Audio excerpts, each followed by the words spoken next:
Hello and welcome to the June monthly update. Sorry, a few days later than usual. Um, I would encourage you to pause the video here and have a look at our disclaimer. It's pretty important. Now, what I'm talking about today is the great normalization, and we've had interest rates rising. The reason for that is inflation is at multi-year highs in many parts of the world. You can see there this graph. Inflation rates around the world generally have risen quite materially. Typically, were about 2% in the developed world, and they've shot up to the highs of close to 8% and over 8% in some parts of the world. So they are quite high, and that's what's causing the interest rate to rise across most of the world. And here in this graph, I've shown on the left side, you can see most of the countries with their interest rates rising. New Zealand, US, UK. There are the outliers in like Japan, China, as well as some parts of the Europe. The right side, you can see the heat map, and again, most of the world central banks have increased the interest rates by at least 50 basis points, which is 0.5% in one go this year already. Now, a key question that keeps popping up now is a recession coming? And in the last video, I shared my view that I believe that a recession is coming, and it's not really too far off. It's within the next 12 months. But here's the key part. We need an economic slowdown to control inflation. Without an economic slowdown, inflation can't be controlled, and inflation could become entrenched or worse, runaway, and we could go back to the 1970s and 80s period. But that's not the base case scenario. But we need a slowdown to control inflation. Why did the inflation come in the first place? Because the demand and supply side went out of balance. Demand really shot up post-COVID. And that was a function of consumers having too much money to spend. They couldn't go out and spend money on services, but they could still order stuff online and spend on goods. And the money that they had was because of the government support pretty much across the globe. And you can see here I'm showing the U.S. consumer cash holdings, and really shot up post-COVID, and when the economic assistance was taken away by the government, it started to trickle down, and this is till the end of 2021. The updated figures are $2.7 trillion, which is still significantly higher than the pre-pandemic level. So still a lot of money sitting with consumers, and they are spending that. The key part is that we need this money, we need these savings when we go into the economic slowdown and potentially a recession, because this is going to come really handy. Firstly, because consumers will be able to get by through an economic slowdown when they have savings, but also use up those savings and start spending during an economic slowdown and allow the economy to come out of a recession. So we need this before the savings run out. And this chart here shows the consumer confidence. And I wanted to show this because it shows the consumer confidence has slumped, which to most people would look as something really bad, like consumer confidence slumping. Oh, there's the anticipation is not so good. But this is good because without consumer confidence going down, it is really tough for me to say that consumers will be slowing down their spending.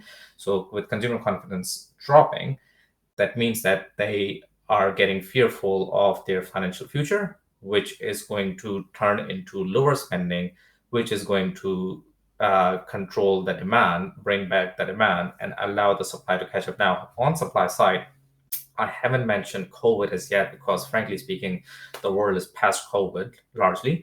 But the pain point from the economic side, for the supply side, is China. The Chinese government is sticking by its COVID zero policy, which means that the Chinese ports aren't operating at capacity or as per normal, and that is just delaying the supply catch up.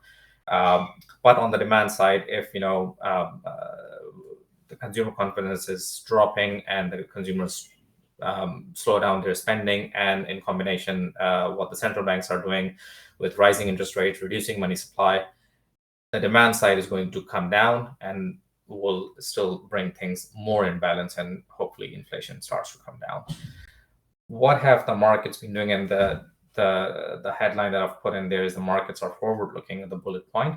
I have mentioned that before, but I would highlight that here again. The two graphs that I've shown here, the left side is the US S&P 500 and the right side is the NZX 50 index.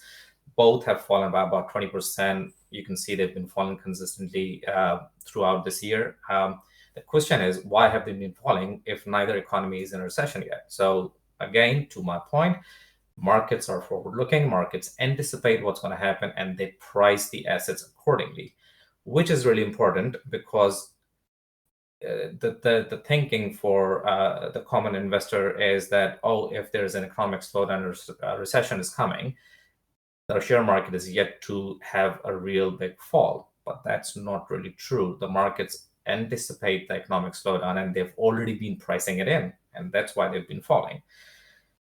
Irrespective of whether or not we have a recession or how bad it is, here is an even more important point to understand, and this graph is the S&P 500, the US stock exchange, going back to the World War era. I know the graph isn't really that easily readable, but what I want to highlight here is the blue part is when the markets have been going up, the yellow parts are when the markets have fallen, and the vertical pink bars represent recessions. So firstly, we've had recessions, many of them over the years. So it isn't really something new if we have a recession next year.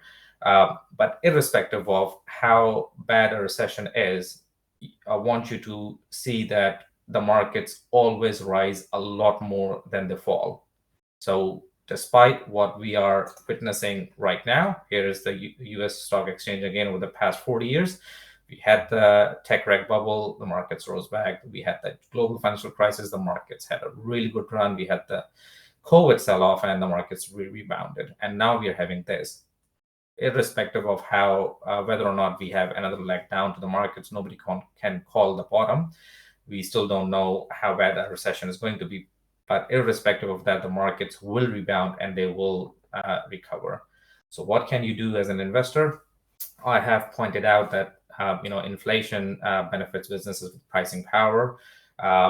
Non-cyclical sectors are good defensive plays during economic slowdown, so consumers, staples, and healthcare.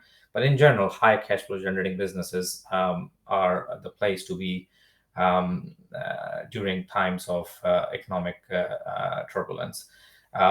I would point out that previously I have mentioned banks as beneficiaries of rising interest rates, which is true, but they aren't really beneficiaries of an economic slowdown because consumer lending goes down, mortgages, new mortgage lending is going to go down, business lending is going to go down, people will stop spending as much on their credit cards.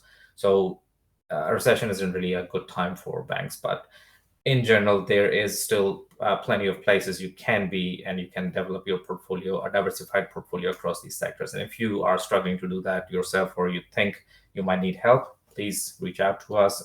We are here to help. Any questions? There are the details for the business as well as myself. If you want me to talk about any specific topic going forward, please let me know. Appreciate your time. Enjoy the rest of your week, and I'll see you next time. Bye.